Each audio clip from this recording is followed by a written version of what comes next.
Et bonjour, donc on est le 5 novembre et là on va faire le point sur le décompte des frelons.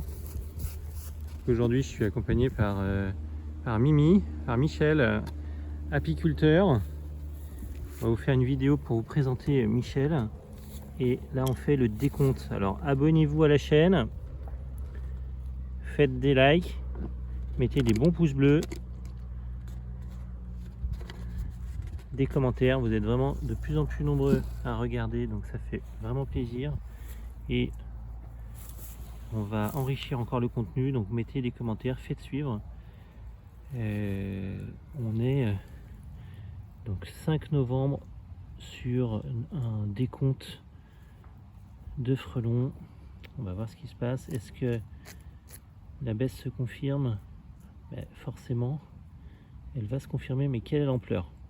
Donc on fait le décompte. Donc 3 frelons européens, ensuite 1, 2, 3, 4, 5, 6, 7, 8, 9, 10, 11, 12, 60 frelons asiatiques, 3 frelons européens, plus ce qui a été pris dans les pièges rouges. Alors, sur les pièges rouges, c'est en fait on ne peut pas avoir un comptage extrêmement précis, puisque j'ai à chaque fois que je vous ai montré les vidéos, il n'y a aucun cadavre qui a été sorti, donc il faudra faire un comptage très précis à chaque fois, et c'est pas forcément aisé parce que dedans il y a des frelons vivants, donc on évite. Donc ce qu'on voit, c'est que par rapport à la semaine dernière, on est sur une stabilisation des frelons asiatiques, puisque on a peut-être 3 frelons asiatiques de plus dans les pièges à vin et bière, et on a peut-être 2 frelons européens de moins. Donc on est sur quelque chose qui est voilà, qui est de la fin de saison. Pourtant il fait quand même nettement plus froid, on doit avoir 7, 8 degrés de moins aujourd'hui qu'il y a une semaine.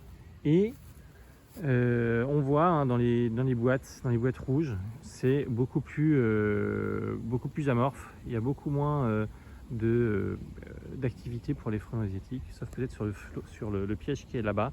Ici, il y en a 4 qui sont vraiment vivants. Tous les autres sont morts. On est sur à peu près 60-70 morts.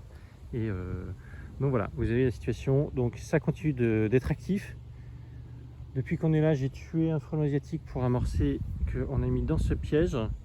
Et donc il va réamorcer le piège. On va remettre également de la nourriture en sardines et en thon, puisque c'est ça qu'ils vont venir chercher maintenant.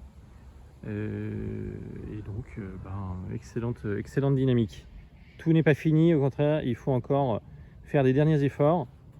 On compte sur vous, abonnez-vous, faites des bons pouces de soutien, des commentaires et faites suivre. À très bientôt, et on vous prépare de belles choses pour la suite. Au revoir.